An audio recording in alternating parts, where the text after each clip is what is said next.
Welcome to the Genius Factory. Enjoy the video. You begin by creating a GitHub/workflows folder and adding a YAML workflow file. Explain name, triggers like push or pull request, and the jobs block. Once done, add actions/checkout at v3 immediately so the runner has code. Make sure to set the correct branch in the trigger and choose a runner, Ubuntu latest, Windows latest. This first step gets your repo recognized by GitHub Actions and starts the process without waiting for external CI setup.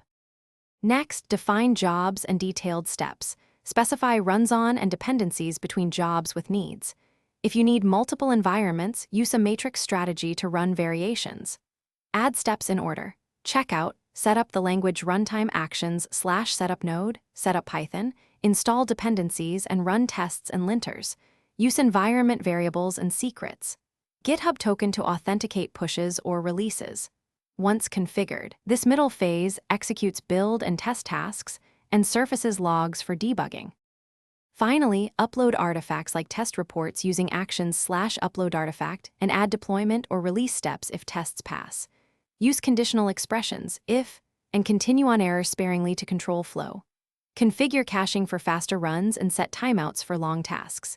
If something goes wrong, inspect the Actions tab logs, expand step output, and rerun failed jobs.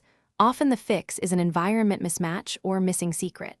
As a key troubleshooting tip, verify runner OS, path differences, and secret names when debugging failures. Thanks for watching. If you found this helpful, don't forget to like and subscribe.